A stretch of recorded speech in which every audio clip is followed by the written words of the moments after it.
Hey everyone, welcome to a podcast that cuts through the noise and embraces authenticity in the event world. Here at Event Mavericks, we believe in keeping it real, laughing at ourselves, and tackling assumptions and finding a real path beyond the smoke and mirrors. We're not here to talk about trends and fads. No, this is for the Event Mavericks who are trying to get through the day and kick ass at their job. Whether you're navigating the intricacies of events, trying to keep your head above water, or simply wanting a dose of meaningful conversation, you're in the right place. Let's dive in. Hey guys, it's Rachel Fusco, and welcome to our inaugural podcast, The Event Mavericks. In this podcast, please join obviously myself and my goose, Sarah, Kale, as we tackle your day-to-day in the events industry. So this podcast especially, we aim to provide 3 objections and 3 solutions that will set you up for success on a daily basis. Join us on future podcasts as we get into like vendor conversations. We're going to bring in some of our partners, some C-suites, and additional planners to bring all aspects that we can to this podcast. Sarah, let's hear it. Hi, I'm Sarah Kale, someone who's in the trenches with you. That's why Rachel and I have such a passion for this podcast. Yeah, we do. We're so passionate. We're also really funny. So, and I have some favorite cuss words. So those will probably come into play at some point in this Obviously. podcast as well. I can't help it. They're just so colorful. Anyways, so for today's first podcast, we're going to dig into 3 objections as mentioned earlier. And this particular one is going to go around all of the things. So why you feel overwhelmed in your day-to-day because you've been given all of the things. So your job isn't just your job, but now as potentially as an event marketer, you're having to plan all these events. You're probably having to figure out consumer activations. Or if you're a planner, maybe you plan, but you're not really familiar with hotel sourcing. Whatever it is, all of a sudden, you've gotten dumped on. And our job today is to provide those objections and a few solutions that'll help you through that day to day. So I'm going to jump in. One of the first objections that we have come across a couple of times, and maybe you guys have also figured out for yourself, is bringing on a partner is spending more money. So we can't bring on another partner because it just costs too much money. And I can't even tell you how many times we've heard this. So in that, does it really cost more money, or do we just need to look at the money spent differently? I mean, Sarah, I know that you really have a passion around this one. What do you think? Well, I think it's always finding the value too. We've talked about this quite a bit. I think a lot of the times we've talked about this in regards to finding the gaps. It's finding what you're good at, what you really need to bring a partner on for, and specifically bringing on a third party sometimes, especially if you're doing quite a few events, they can negotiate for you and bringing a lot of your overall pricing down, so which can save you money in the long run. So that right there can the cost savings you're bringing in for such and such items can cover the cost of the third party. Right. And I think another thing to probably that people forget in general, sometimes leaders do too. Actually, I don't think that they forget. I think that they know it in their day to day, but I think events lives in this very strange realm where we have to, which will be our next objection, get into conversating around business speak and not event speak.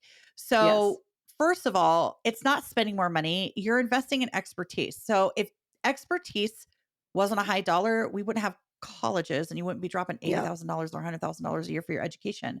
So there's a reason there's experts. And so then me, myself, especially have encountered this where I've come into a role and now I'm learning a whole new skill set, which great. I love learning. I don't want to stop learning, but it takes me time and I'm not good at it because I haven't been I've been doing it for like 25 years. So I don't maybe know how to do it as well as somebody who is an expert in that. So being able to come out and advocate in a way like you were saying with the gaps, right? So what are those gaps? What do you want for those gaps? And then additionally, being able to then present that out in a way that's like, I can do this. I just can honestly raise my hand and say, I can't do it well because it's a skill I have to learn. So then when we want to hire or bring somebody on who can do it well, and I know that probably sounds scary, right? Because then you get into the whole thought process of like, am I going to lose my job if I don't do this? Well, Oh, exactly. Well, no one ever wants to admit that they're not good at something, but no right. one can be good at everything. And I think that's the first No. thing. And bosses ultimately know that not everyone's perfect at everything. So I think being comfortable admitting that, like, hey, I'm good at these things. These three particular areas are not my strongest points. So I Right. think that's what we need to look at. And I think bosses Right. appreciate when people know their weaknesses and admit to Yeah. them, because overall you're going to be stronger as a team if you admit Right. to those.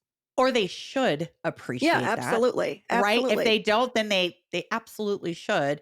And Yeah. I think also, like, to close that out, it's also remembering what you were hired to do. And I Correct. think sometimes we move so quickly, especially in smaller businesses, although you could probably argue larger businesses do this too, Mm-hmm. but we move at record pace. And so when we're moving Absolutely. into that record pace, they're like, yeah, just do it. Oh yeah, just do it. And you might be a go-getter. And we all know that go-getters, your reward is more work. It's just Yep. how it's like, oh, you're really good at your job. Here's more work. Yay. That's fantastic. Right. So then it's Yep. just, I think in this case, so the solution to this objection of letting your leadership know, whoever that is, C suite or wherever it is, that when something changes within your own job scope and you're feeling this pressure to do something that's beyond, to advocate in a way that time is money. So if Correct. you're having to learn something, that's still costing the company money, and it might True. slow the outcome in the end. So that's our solution, is just to think about time is still money. You learning this new skill set is still money. Let's maybe refocus that, speak into that, which now goes into the second objection. So the second objection is similar to this, and it's mirrored in a way that obviously before it's spending, right? It's looking at time as money. This one is why they even need to invest in that skill set. So leadership can't decide why they need to bring somebody else to quote unquote do your job. So these do sort of go hand in hand. And I know for Mm-hmm. me, even just going back through a couple, I've been in the industry for far longer than I probably care to admit. But in some of my transitional periods with different, being a planner and working for different companies, I had to come up against this a lot, because in their minds, they were like, well, why can't you just do this? Why isn't this something you can do? And it's because they have defined, or they have pigeonholed events in a very specific definition. So for Mm-hmm. them, and I hate to say it, it's just an overglorified party planner. I mean, yes, they have respect for the huge amounts of logistics if you're moving or maneuvering 15, 10, thousands of people, but in Of the end, course. they still don't understand why you just can't do this, because they have then solidified their thought process, or have defined for themselves what it is that events do. And Mm-hmm. so for me, it goes back to what we were saying a little bit earlier on this objection, is the solution to that is change your speak to them, and pull out the event speak and talk to Mm-hmm. them on a business level, and not so Mm-hmm. much about what the event is going to do, but what it will do for the business. So, an Mm-hmm. example of that is, yes, I can source hotels, absolutely, but we don't have the software to do it. I can't track the return on it. I don't know how much cost savings we're getting. Most Yep. companies that do this as a standard practice, they will average a company of 20% in savings through Of room rate course. negotiations, kickback on commissions, Yep. sliding scales. There's all of this stuff that, if you shift out of just, sure, I can book a hotel because it's part of the event, Mm-hmm. into, do you want cost savings? Because right now we are not set up to meet that cost savings. Well, and so much of it, like you spoke about, is the return on investment, right? That Yep. takes a lot of time and energy. So, like you said, the basic tasks of, booking, of hunting down vendors, that is all its own animal, right? But the tracking savings, hunting down the return on investment, tracking all of that, that's a whole different skill set that most people don't have. You need a specific company or specific companies that can handle that. And Right. that's most of the time an internal employee is not going to be able to do that. That's a third party resource most of the Right. time. And if you're spending this kind of money investing in events, the whole point of it is to get a return on your investment. So if you're not Right. looking into that, you're not justifying why you're spending hundreds of thousands, millions of dollars on these events, and you're not tracking it. It's hard to justify doing it going forward and Right. justifying it to the executive team, right? Right. So that's a really huge investment that you need to look into. Right. Absolutely. Right. It's being able to, again, what you were saying on the investment piece, but then also to embrace the business speak. So Absolutely. almost going back to what is the origin of their ask. In fact, that would be Mm-hmm. a solution for this would be what is the origin of their ask to have you just do Mm-hmm. this? We just need you to do this. Okay, well, Yep. why do you want to do it? Because for me, I can move really fast, but I have a tendency, I don't want to say analysis paralysis, but if you're going to make the investment or if you're going to look into wanting to do something that's going to make an impact financially for the company, it's okay to Mm-hmm. pump the brakes, go back to the business side of the speak, find Exactly. out what it is that they're trying to get to, and then talk business with them. Don't talk events. Events is the outcome. It's Yes, not the exactly. origination. It's what comes out of that Exactly. We conversation. we talk about this quite a bit. It's so much of, okay, let me add that to my to-do list, check, check, check, get through my day. Right. It's stopping and saying, why are we doing this? And I see you do Right. this quite a bit when we talk to clients. It's that's great. Why are you doing it? Why this destination? Why not this destination? It's people are just so Right. used to going through the motions, it's never pausing and asking the why. And a lot of Right. times when you ask the why, you get totally different answers and it completely reroutes the course of the event. Well, and it also sets that person up for success to where they feel like they Absolutely. can then go back Mhm. in this point to then be like this and this is why I've engaged or talked to this particular partner because they Exactly. asked the questions why and they had some very valid points. Again, going back to the business. So And that then would that's what be yeah. and that's what piques the interest of the executive Yeah. team and the leaders that are now you're Yes. not speaking events, you're Yes. speaking business. And then that's Yes. when they're interested. Mhm. Yep. So there you have it. Speak business. Don't speak Yes. events. That would be that solution.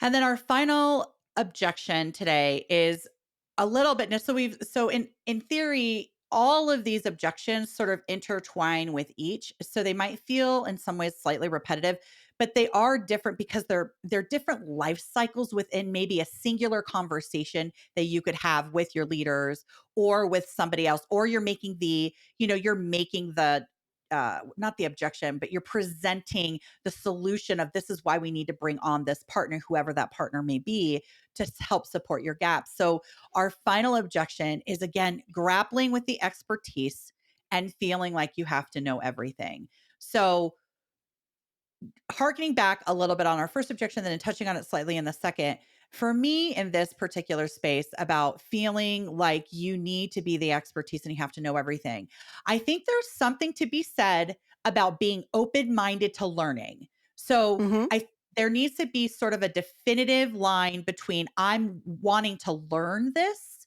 so I can be Mhm. better and provide more support versus this is something I have to do as part Mhm. of my job. So Mhm. if you can break that apart or at least untangle that thought process, because I am always learning and everything. In fact, the more I can learn from different vendors or partners or anybody, right, that I'm out there learning from, that's just going to help me be able to advocate for the Mhm. gaps that I've identified. So there's a difference in this area between when you're grappling with the level of expertise and needing to know, there's a difference between wanting to learn and then Mhm. feeling like, again, like you were saying earlier, you have to feel like you know it all. And nobody wants to come to the table like, I don't know. I don't know exactly. Nobody wants to feel that.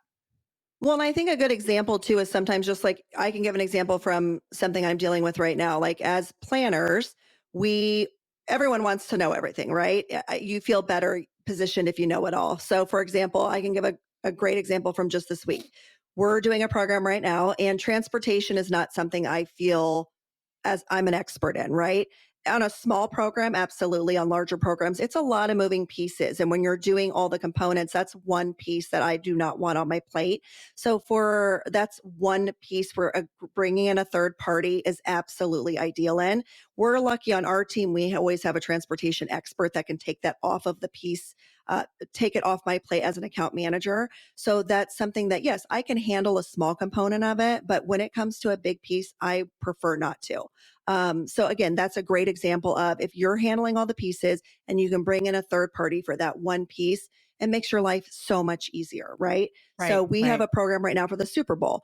It's only 2 buses, but there's a lot of pieces. We're going here one day, we're going there one day. One bus is going to the actual Super Bowl, one bus is going to a Super Bowl party. That's not something I want to be managing. 2 buses going 2 places on such a big event that our transportation expert is handling that for our Right. producer. So we don't Right. have to worry about it. So there are pieces where, yeah, you can handle that, but it's not a good time to be Sure. doing it.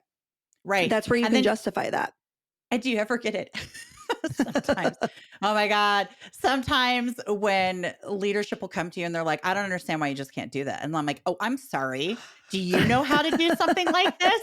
Like, Well, it's just this like yeah, sometimes it just is really interesting to me when it goes back to that and that feeling, that sense of, I'm an expert. I've been in this industry for over 30 years. Shouldn't I yeah, know everything? Well, no, we never yeah. stop learning. So No, so absolutely. this one, I would say for a solution is for this particular objection about grappling with whether or not you feel like you have the right expertise or that you need to know everything is the biggest piece of this is looking down at your scope, weighing out the ask and identifying the Absolutely. gaps, and then being easily able to once again talk about the business where you can go back to your leader to say, here's where I'm looking at this scope.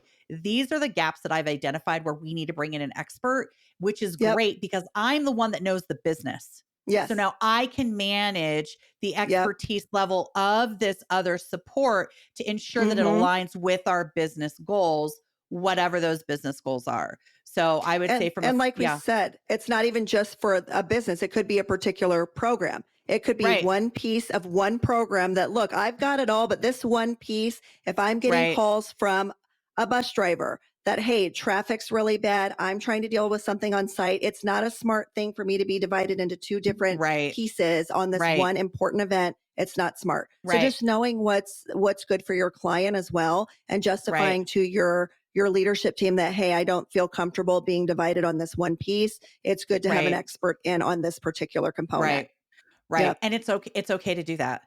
And it's It's okay. okay. Yep. It's okay to do that. And the truth is sometimes they're going to come back to you and be like, No. Yeah. The Yeah, answer they is will. no. You may not do any of that. You may not Yes. hire And anybody. You may not. hopefully they won't, but sometimes Yeah. that's the answer and you have to And go if with it. and if they do, the truth is, then lay it out for them. That's fine. Yep. No problem. Yep. I am a single person. This is all that I can Yep. maintain. I need to manage your expectations on the outcome and deliverable of what it is that you expect. So I'm going to tell you Yep. right now, it's not going to happen. Now, not Yep. everybody feels comfortable having those conversations, which I can Yep. appreciate. But the truth is that if anything, that just shows a level of confidence and a surety that you know exactly what it is that they Yep. should have spent the time to listen to do. And now Mhm. they are held accountable for the no Exactly. decision. So if things Yep. happen, now Mhm. I get it. Not everybody's the same. We don't have wonderful people. Some people they have a hard time with accepting defeat or failure. So I Yep. get it, all those things, but it's worth the conversation and that piece of it. So to Of close course. out that final solution, which I might have done, I might have touched on it a little bit, but just to close it out, it Mhm. is just to ensure that you've outlined the scope and you've identified your gaps and come to the table with that knowledge. And that would be that. So, those are our 3 objections. Those are our 3 solutions.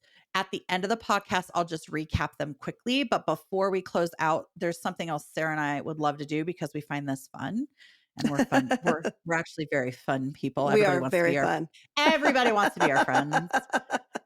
It's a long waiting list, so get in line if you need to. Take a ticket. We'll do all of that. We want the ask us anything.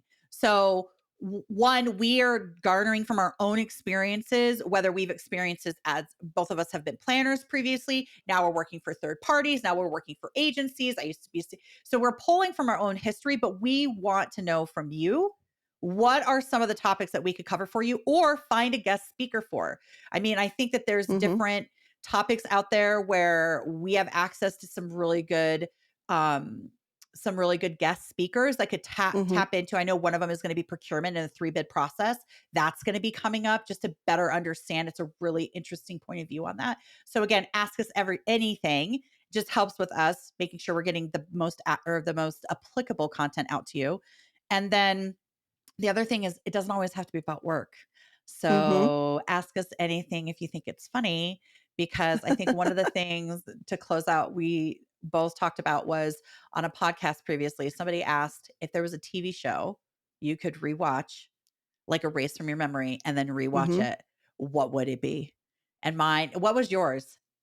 I Mine was forget. Succession. Oh yeah, that's right. Okay, yeah. I Yes, haven't watched yes, that yet, yes. so it's gonna I be my know. I know, it's a little, And I don't yours, know. I'm adding to my list because I just did Oh, it at a presentation. 2 people mentioned the oh, same one you had. yeah, Game of Thrones. I mean, come on now. Mhm. Although I did read Yep. the first book, so I kind of Uh-huh. knew a little bit about what was coming. No spoilers or Mhm. anything, but and every once in a while I'll rewatch it. Just I can't pick Uh-huh. my favorite episodes, and I'm like, oh man, could you imagine watching this for the first time?